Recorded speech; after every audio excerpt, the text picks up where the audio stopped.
Check skin's warm and dry. A few scattered macules. Okay. Check for pitting edema. There's none. Okay. Scoot down the bed just a little. Check posterior tibial pulses.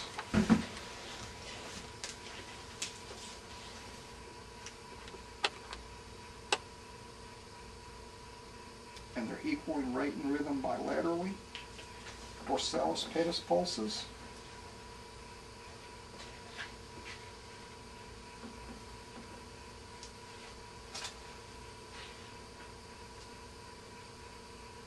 Strong, equal in rate and rhythm.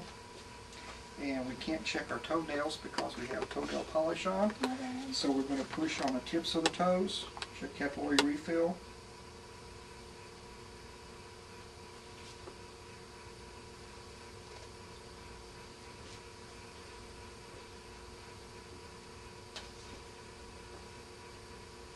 Less than 3 seconds. Okay. You want to turn around, hang your legs off the side of the bed.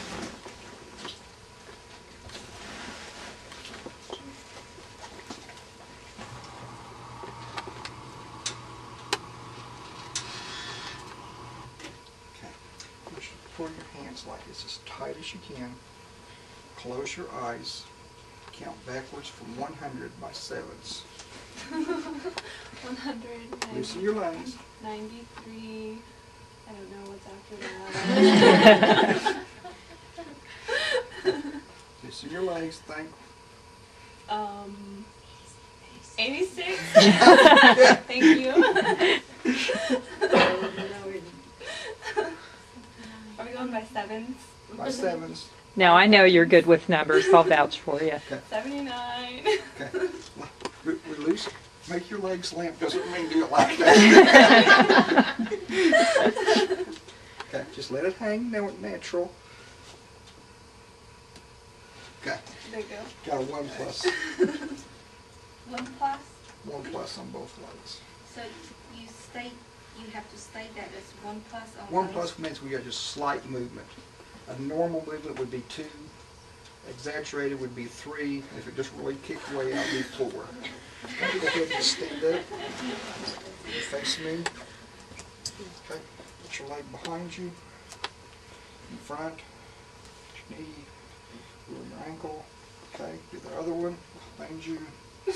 Front. Knee. Wiggle your ankle. Okay. Full range of motion.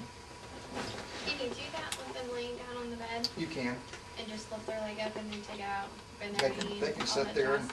and do the same thing while they're laying on the bed. Okay. But since I set her up, You just went ahead and understand okay, that just because you go had ahead and celery stand. pulse? Yeah. Okay. Do you want them to perform the range of motion, or are we supposed to? No, they do it.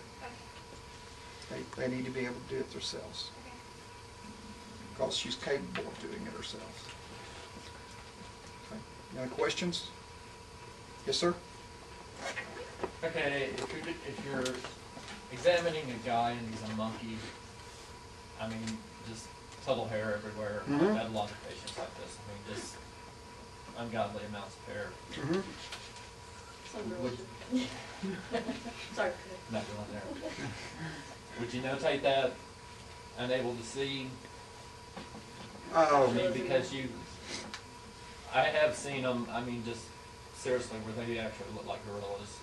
And you could not see skin tone, you could not see, all you saw was this massive. You can usually find some skin tone somewhere. Very, very seldom you ever get one that's really, really hairy, but you just describe what you see. Would you put in the notes? Very hairy, unable to determine.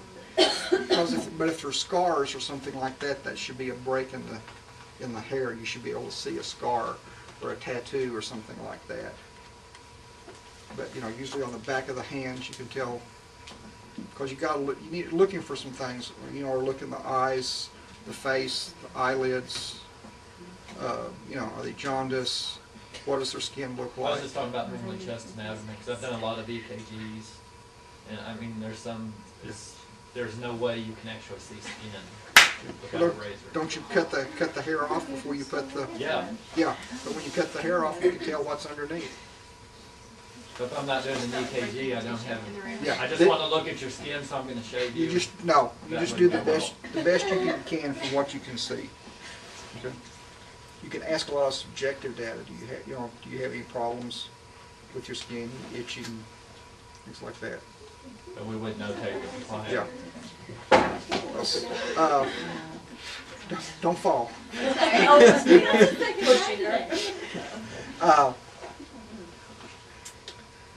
Everybody doesn't live in the same world that you all live in. I used to do a lot of work with people from the homeless shelter, and you all probably will next year too. And some of the things you see, a hairy person could have fleas, ticks, scabies, lots of things to check for. We had a gentleman that came in and he undressed and he had like 4 pairs of socks on. He hadn't had any of his socks off in months. And that last one was just full of like dried flaky skin peeled off when you took the sock off. So you get into all sorts. So when you're doing these assessments on nice, clean nursing students, it's different than in the real world, because you can see all sorts of different things. Would you think this might mess a person up if you're walking the patient in, you're visualizing their gait, their posture, their balance, you're introducing yourself to them, checking them, all that. Could you do upper and lower range of motion at that time, since they're already standing up and they're already? If you wanted to. Okay, and just as long as you know. Just as long as you practice, don't do that and then get into yours and say, oh, I was supposed to do range of motion, but I've done that, so what should I do next? Oh, no.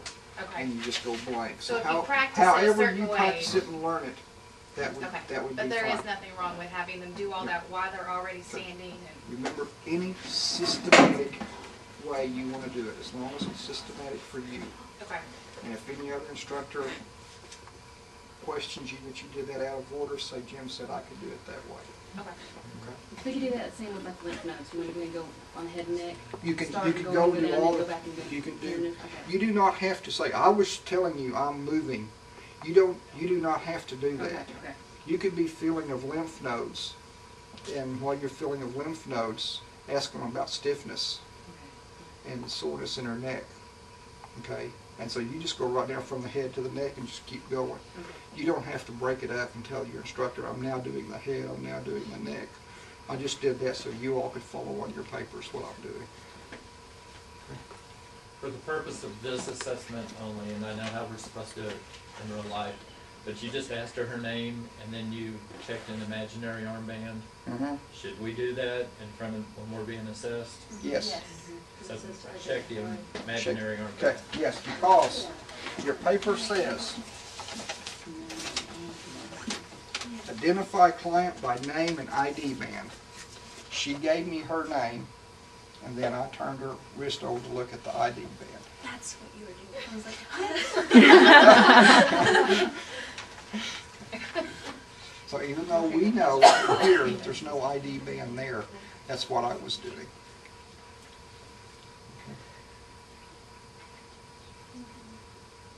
Other questions?